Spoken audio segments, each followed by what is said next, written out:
What if I told you that a family paid 210 million pesos, that's 3.7 million US dollars, to save their loved one's life, and the criminals took every penny, then brutally ended his life anyway?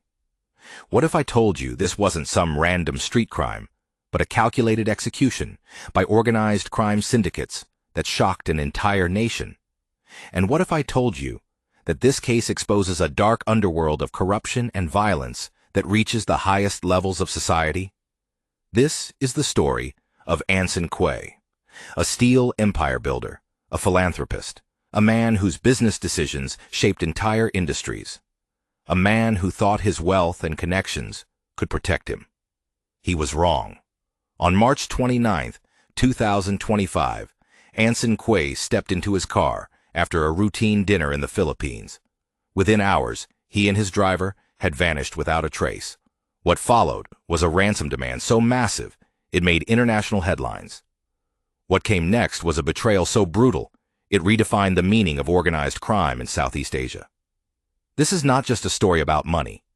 This is a story about power, corruption, and what happens when even the most successful among us become targets in a game where the rules don't exist.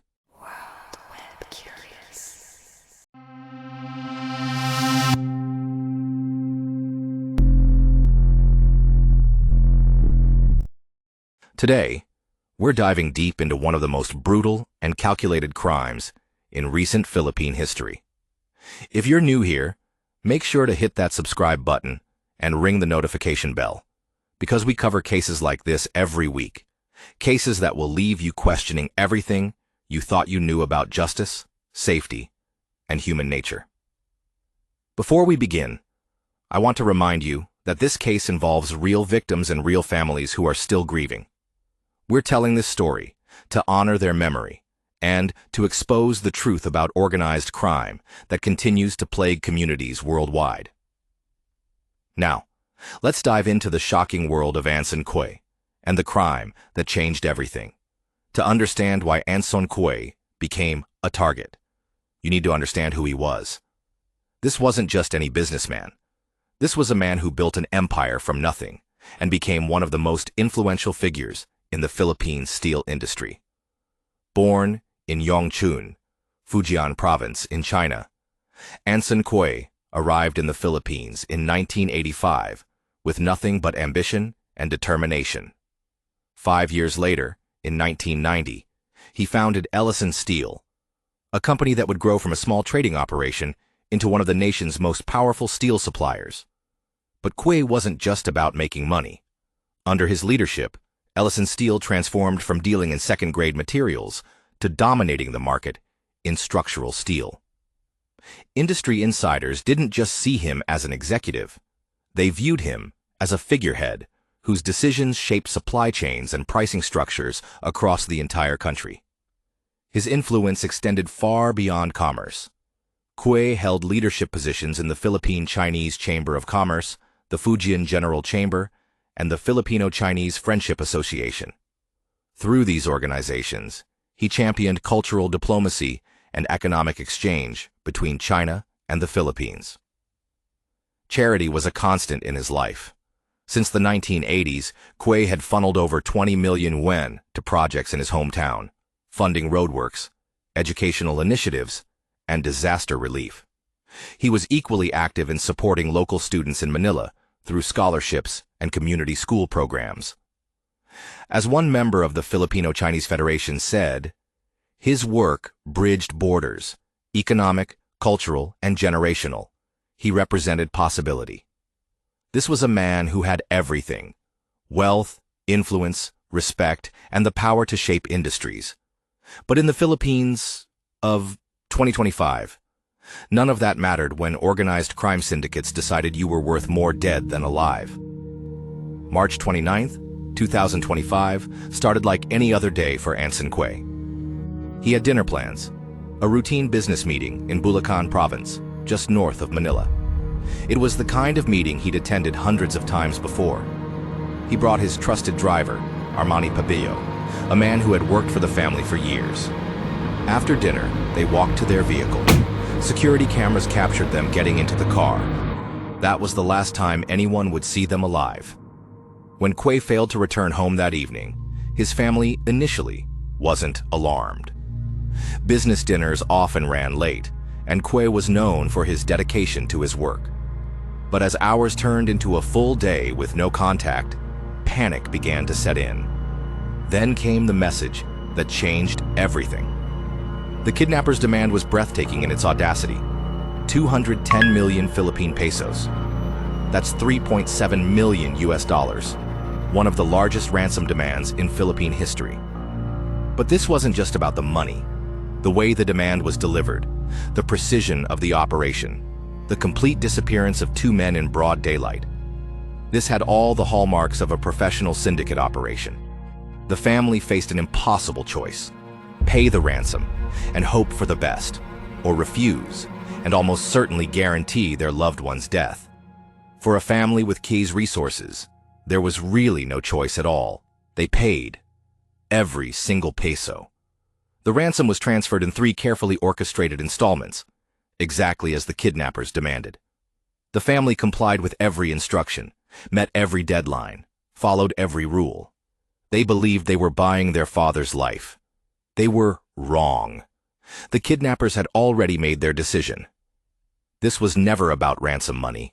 This was about sending a message to the entire business community. No one is safe. No amount of money can protect you. And we will take what we want, regardless of whether you cooperate. April 9th, 2025. 11 days after the ransom was paid in full. 11 days of hoping, waiting, praying that Anson Que and Armani Pabillo would come home. Instead, police made a discovery that shocked even hardened investigators. The bodies were found, dumped by the roadside in Rodriguez, Rizal province.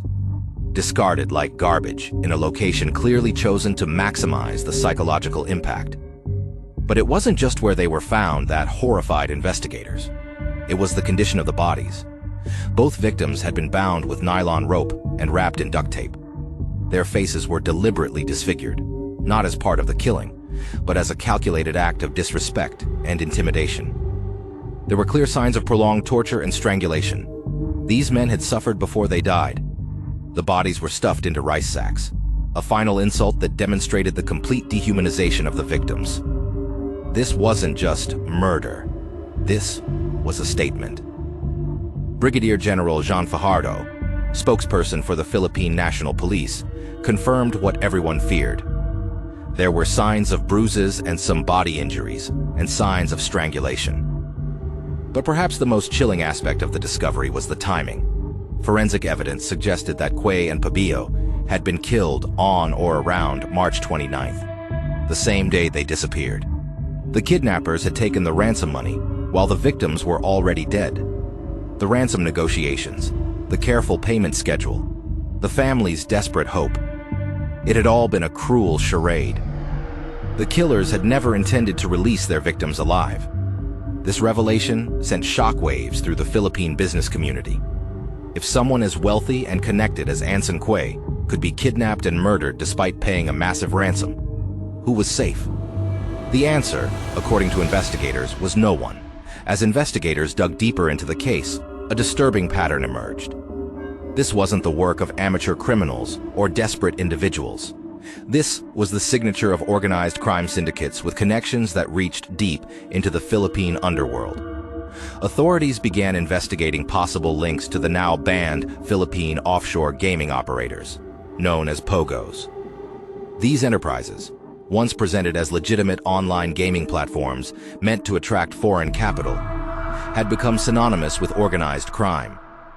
Kidnappings, human trafficking, cyber fraud, and money laundering had all been linked to POGO-related syndicates. Although officially shut down by President Marcos Jr. in 2024, many POGO operations continued underground, sustained by political protection and gaps in enforcement.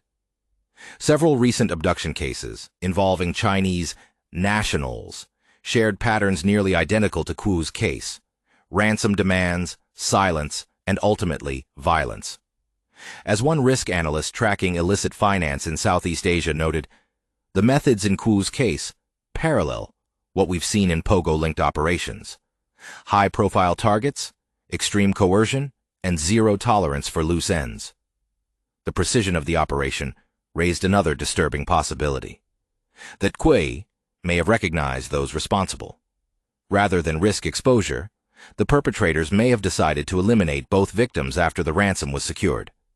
In such scenarios, payment becomes a means to buy time, not a path to freedom. The public outrage was immediate and intense. The head of the Philippine National Police's anti-kidnapping group was removed from his position amid mounting criticism over the lack of progress in curbing such crimes. A special investigation task force was hastily convened, but for many, it was too little, too late. The message was clear.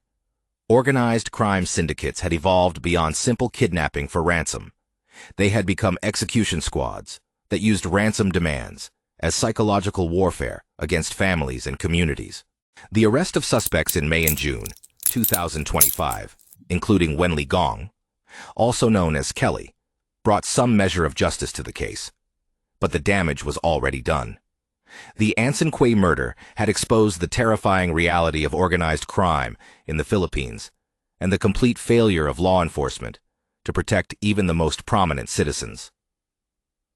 This case raises profound questions about safety, justice, and the rule of law in developing nations.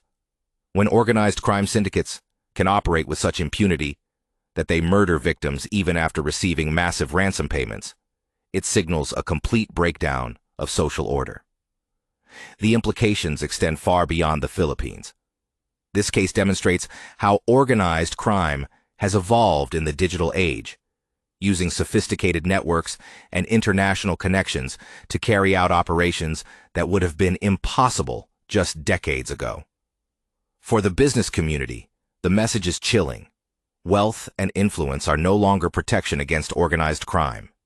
In fact, they may make you a bigger target. For families of victims, the betrayal is complete. Even when you do everything right, even when you pay every demand, even when you follow every rule, there is no guarantee of safety in a world where criminals operate without fear of consequences. The Anson Que case isn't just a crime story. It's a warning about what happens when organized crime becomes more powerful than the institutions meant to stop it. This case continues to develop as more suspects are arrested and the investigation deepens.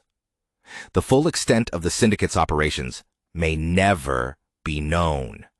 But one thing is certain: the murder of Anson Que and Armani Pabillo represents a turning point in the evolution of organized crime. Leave a comment below and let me know what you think about this case. Do you believe organized crime syndicates are becoming too powerful for law enforcement to handle? What can be done to prevent tragedies like this? Thank you for watching. Stay safe and stay curious.